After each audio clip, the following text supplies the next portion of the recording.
Hello, my awesome high value sellers.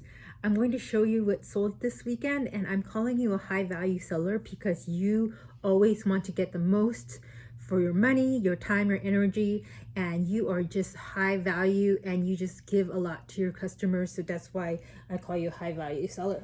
So the first top I sold was this really beautiful floral blouse. This was size extra large. When I saw this, I grabbed like 10 of them, and that's my last one. That's crazy, right? This was actually recent season, and this sold on Poshmark. It's a really pretty floral dress, and she bundled it with this old season dress.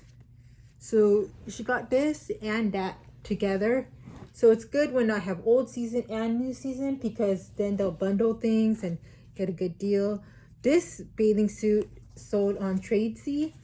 And remember I told you that sometimes fast fashion does collabs with like high designers. Like this one was a fashion collab with Joanna Ortiz with H&M. And this is so pretty. They have a black one. I have a lot of these, so if you want to buy one, I have like extra small, medium, large, extra large. Just DM me. This was new season. It's a pink dress, and I think the reason why it sold for so high was because it's size medium. It's like pink and striped dress. These shorts were extra small. This was old season. And when I'm talking about old season, I'm talking about Zara's older season items, not the ones that are selling right now. So I have probably like 10 seasons of stuff because it's spring, summer, and winter. And then I've been selling for over like 5 years. So I sold this animal print shorts. And then this jacket sold on Posh.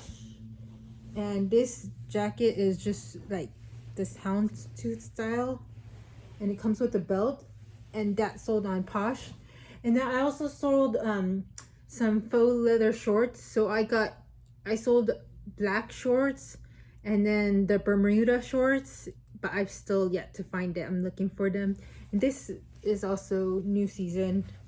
It's like this loungewear for Zara. So today I want to talk to you about being a high value seller.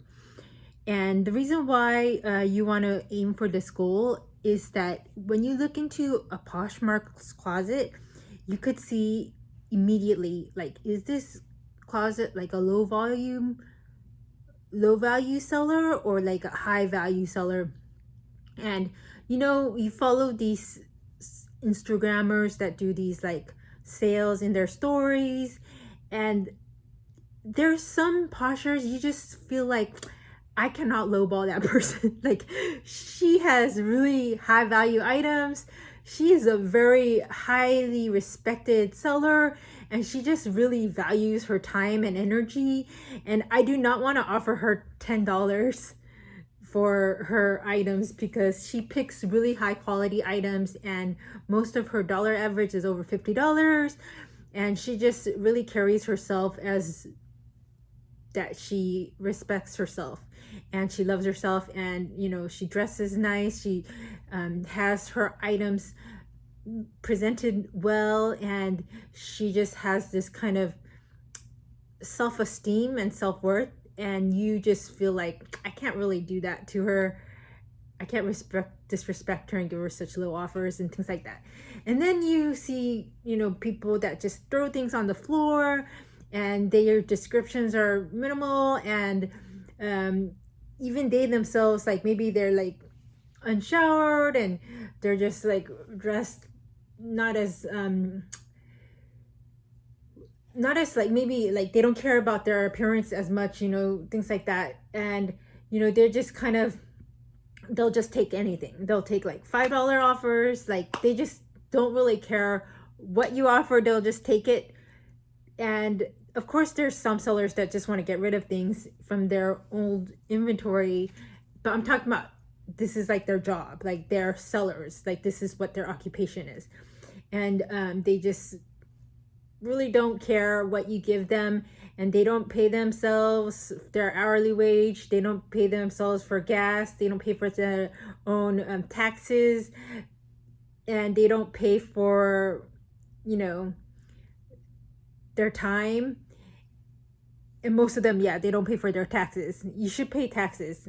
Anytime you make a profit on any item, you should be paying taxes, or you should actually reporting that to the IRS. And these people, their business strategy might be like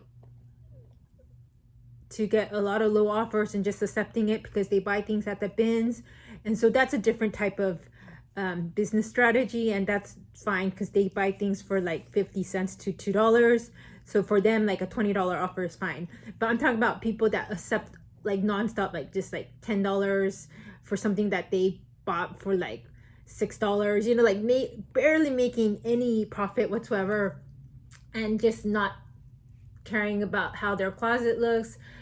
They're all over the map. They have like toys, and then they have like books, and then they have like DVDs, and then they have their men's shorts, and then, you know, it's just kind of all over the place.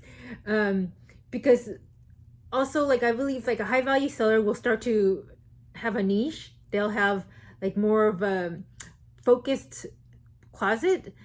They'll have more of a reputation for a certain brand or style, and they'll also have nice taste in themselves and how they present themselves to the world, and they just respect themselves, so that when they're getting like nonstop harassment or abuse or low offers, or just like people just messing with them, they're just like, I have strong boundaries. I'm not tolerating that.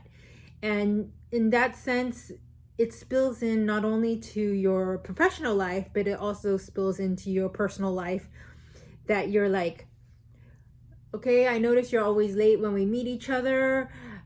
This has like been the third or fourth time. And if you want to meet me next time, you have to make sure that you set your alarm clock a little bit earlier, because, you know, you're taking away from my time, and that's not respectful to me. And they're just very assertive with their boundaries. They know what they want. They know what they need. If they have like a margin that they consistently want, then they won't settle for all these other lower offers that doesn't meet their margins. And even the way they deal with, you know, people in their love life and all of that, like they have strong assertive boundaries. And that is also modeled not only from your parents, but it's also, if you model that for yourself, then if you have future children, they will also see, wow, mom like really has strong boundaries. She really cares about how people treat her, and she's not just always saying yes to everything all the time, and she's very respectful to herself. Like, I want to be like mom. Like, and it's like unconsciously kind of rubs off on your children. So that's why, you know, as you develop yourself as a salesperson, as a person, as just a future leader, or like a mom in your household, then it will spill out in all areas of your life.